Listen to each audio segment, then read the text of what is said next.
नमस्कार, मैं आर.एस. जैनवार।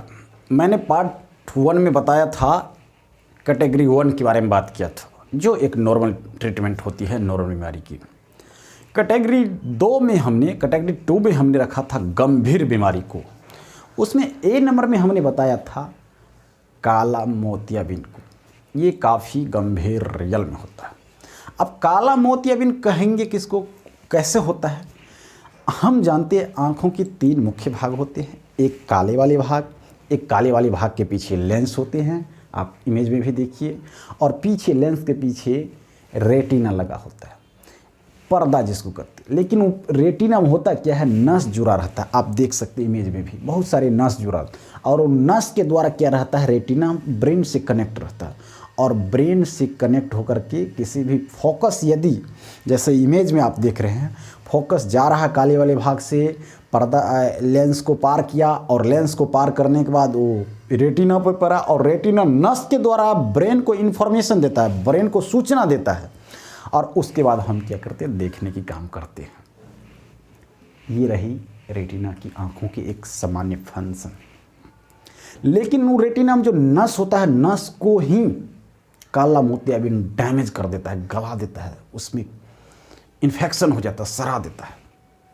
आप 2 इमेज में देख सकते हैं, एक हेल्दी इमेज है, एक काला मोतियाबिंद हो जाने के बाद का इमेज है, इमेज बी जो है। जब आपका नस ही इन्फेक्शन हो गया, वो भी गला दिया नसें को, तो आप उस स्थिति में हमेशा और हमेशा के लिए आँख की रोशनी खो देंगे। इसीलिए यदि काला मोतियाबिंद की किसी भी तरह के लक्षण लगे, या कोई डॉक्टर आपको जस्ट बताता है, तो आप उसकी इलाज में लापरवाही मत बरतें। जल्द से जितनी काले मोतियाबिंद में, याद रखिएगा, जितनी जल्दी हो सके आप डॉक्टर से कांटेक्ट करके आप उसकी इलाज करा लेते हैं।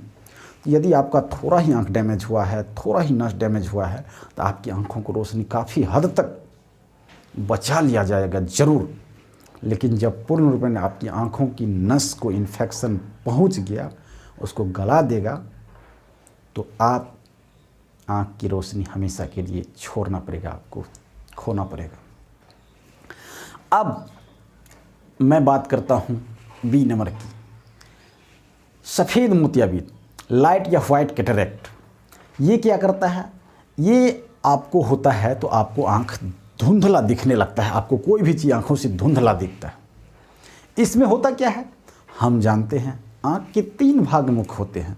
उसमें दूसरा भाग जो होता है, जो देख रहे हैं, काला भाग के पीछे लेंस होता है। वो लेंस इस लेंस की तरह कठोर नहीं होता है।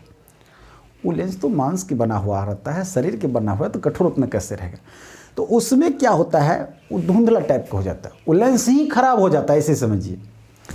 देखिए 2 इमेज है, इस 2 इमेज ए में देखिए, लेंस से जो है स्पष्ट रूप से फोकस, जैसे ही लाइट आया वैसे ही स्पष्ट रूप से लाइट आ रहा है और रेटिना पे पड़ रहा है।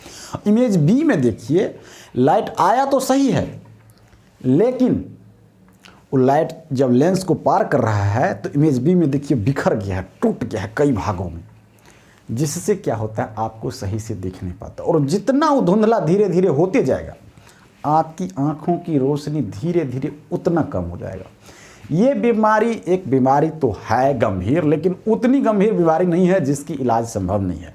इसका इलाज आसानी से हो जाता है। आप किसी हॉस्पिटल में जाएंगे, वो इसको सर्जरी करके, ये लेंस जो देख रहे हैं धुंधला वाला, इसको काट देगा, और काट करके इसको निकाल देगा। आर्टिफिशियल बहुत तरह की बहुत क्वालिटी के लेंस आ गए हैं, उस लेंस को लगा देगा, और फिर से आप जैसे देखते थे वैसे देखने लगेंगे, कोई तरह की दिक्कत नहीं होगा।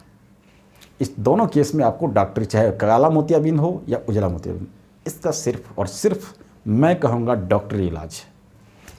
तीसरा, किसी तरह के दैवी दुख रहता है, कोई बच्चा जन्मता है, जन्म से ही आँख देखिएगा फूटा हुआ बाहर निकला रहता है, या किसी को चोट लग गया, आँख फूट गया, निकल गया, कहीं पॉइजनस कीड़ा मार दिया आँख में, किसी भी तरह की एसिड पड़ गया, कोई भी तरह की प्रॉब्लम, जैसी आपकी प्रॉब्लम हो सकती है वैसी आपकी डॉक्टर ट्रीटमेंट बताएंगे, वो आपके स्थिति के अनुसार। ये इंसिडेंशियल केस है, ये किसी के साथ किसी भी तरह से हो सकता है। इसका पूर्ण रूपेण बिना देखे जानकारी बताना पॉसिबल नहीं है। तो मैंने सारे केस के बारे में बात कर लिया। अब मुफ्त की एक एडवाइज, यदि आप पढ़ने लिखने वाले स्टूडेंट हैं, यदि आप पढ़ते हैं, तो मैं कहूँगा मेरे साथ जो दिक्कत है हुआ है आपके साथ ना हो। एक बार आपको किसी भी तरह की प्रॉब्लम होता है आपको तो, नहीं हो रहा है किसी भी तरह की प्रॉब्लम तो भी आप जाइए एक बार किसी भी डॉक्टर से आँख को चेक करा लीजिए और चेक करा करके देखिए जो हमारी आँखों में पॉजिटिव नंबर, ये निगेटिव नंबर आसान बात है पढ़ने लिखने वाली उम्र में, ये कोई बड़ा प्रॉब्लम नहीं है। किसी भी तरह के निगेटिव यदि नंबर आने की संभावनाएं हैं तो आप ज़रूर उसी समय से लग जाए, एक चश्मा ले ले, आपको पढ़ने में भी आसानी होगी। एक्सरसाइज अच्छी शुरू कर दे, अच्छी डाइट लेना शुरू कर दे, ये आपको करनी चाहिए। वैसे अच्छा लगे तो माने, नहीं तो कोई बात नहीं, एडवाइज तो एडवाइज होता है। बाकी मिलते हैं अगले वीडियो में।